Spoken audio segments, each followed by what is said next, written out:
একটি সংসদীয় আসনের বিপরীতে আমাদের সর্বমোট ১৬টি মনোনয়নপত্র বিক্রয় হয়।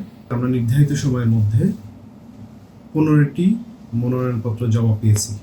এই ১৫টি মনোনয়নপত্রের মধ্যে আমাদের ৯টি বিভিন্ন রাজনৈতিক দলের মনোনীত প্রার্থীদের নমিনেশন এবং ৬টি স্বতন্ত্র নমিনেশন। আগামী ৩ তারিখ সকাল ১০ ঘটিকায় আমাদের এই মনোনয়নপত্রগুলো যাচাই বাছাই অনুষ্ঠিত হবে। এটি আমাদের এখন পর্যন্ত কার্যক্রম। যে সিদ্ধান্ত নিতে জনগণের জন্য সহজ হবে, সেই হিসাবে আমি বলবো যে যদি অতীতের পরীক্ষা আমরা পাশ করে থাকি তাহলে জনগণ আমাদেরকে ভোটাররা যেন আমাদের দানের শীষে একটা করে ভোট দেয়।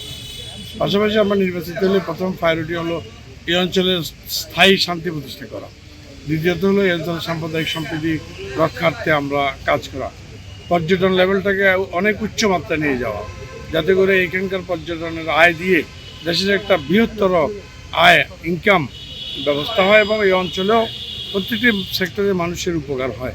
তার উপরে আমরা স্বল্পমেয়াদী, মধ্যমেয়াদী, দীর্ঘমেয়াদী কাজ করব। চট্টগ্রামে দীর্ঘদিনের যে বিরোচিত সমস্যা, এই সমস্যা সমাধানের জন্য স্থায়ীভাবে আমি অতীতেও অনেক ভূমিকা রেখে এসেছি। এখন এই জীবন সাইন নেই, আমার আর কিছু পাওয়ারও নাই, চাওয়ারও নাই। এই এলাকার খাগড়াছড়িবাসীর শান্তি, নিরাপত্তা, উন্নয়ন দেখে যেতে চাই। যতদিন বেঁচে আছি এর মধ্যে আমি তাদের শান্তি, সমৃদ্ধি, সাম্প্রদায়িক সম্প্রীতি উন্নয়নের স্বার্থে আমি কাজ করে যাওয়ার উদ্দেশ্যেই আজকে পদপ্রার্থী হয়েছি স্বতন্ত্র। আমি খুবই আশাবাদী যে আগামী দিনে খাগড়াছড়ির জনগণ অবশ্যই ন্যায়ের পক্ষে, দুর্নীতির বিপক্ষে এবং চাঁদাবাজ মুক্ত খাগড়াছড়ি গড়ার জন্যেই আমাকে সমর্থন দিচ্ছি ইনশাআল্লাহ। আর যেখানে আমরা প্রচারণায় যাচ্ছি, আমরা দেখছি এগুলি আমাদের নির্বাচন, এখানে যারা দায়িত্বে আছেন তাদেরকেও আমরা জানিয়েছি যেখানে কিছু হুমকি ধমকি আছে এ সমস্ত বিষয়ে প্রশাসনকে অবহিত করা হয়েছে।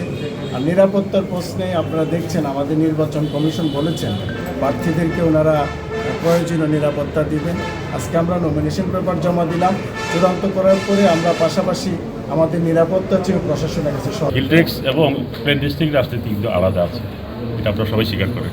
ওই রাজনীতির সাথে আমাদের রাজনীতি মিলাবেন না প্লিজ। হ্যাঁ, আমি যেহেতু গণ অধিকার পরিষদে দাঁড়িয়েছি, হ্যাঁ অবশ্যই আমি তাদের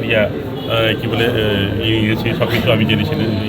টানা তৃতীয়বার অর্জন করেছে দেশের সেরা সুপার ব্র্যান্ড স্বীকৃতি বসুন্ধরা টিস্যু।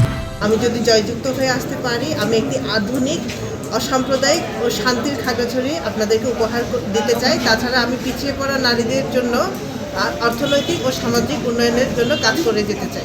যেহেতু 10 দলের একটি সমঝোতা চলছে, দফা দফা বৈঠক চলছে, আসন ভিত্তিক যখন সমঝোতা হবে, যাকে 10 দল থেকে একক প্রার্থী দেবেন আমরা ইনশাআল্লাহ তাকে সমর্থন করে, আমাকে দিলে আমি মনে করি যে 10 দল আছেন তারাও সমর্থন করবেন। আর আমাকে ছাড়া যদি ভিন্ন কোনো প্রার্থীকে দেন আমরা ওনাদেরকে সমর্থন করি ইনশাআল্লাহ। 10 দল সমঝোতা আমরা নির্বাচন করব। বিশেষত খাগড়াছড়ি পার্বত্য জেলায় উন্নয়নের পূর্বশর্ত হল শান্তি। আমি খাগড়াছড়ি পার্বত্য জেলায় শান্তির বাতাবরণ সৃষ্টি করতে চাই। সরকারের বিভিন্ন লেভেল এবং স্থানীয় জনগণের সাথে সমন্বয় করে খাগড়াছড়ি পার্বত্য জেলায় যে অশান্তি চলতেছে, আমি শান্তির বাতাবরণ সৃষ্টি করার জন্য সর্বোচ্চভাবে চেষ্টা করব। শান্তি বিরাজ করতেছে, আশা করি আমি প্রশাসনের সহযোগিতা আমরা পাবো, নির্বাচন যাতে শান্তিপূর্ণ এটাই করতে চাই। আমি স্বতন্ত্র জনগণের স্বতঃস্ফূর্ত সহযোগিতায় তাদের ইচ্ছার কারণে এই নির্বাচনে দাঁড়াচ্ছি। তো আপনাদের প্রত্যেকের কাছে আমার রিকোয়েস্ট থাকবে আপনারা আমাকে সহযোগিতা করবেন।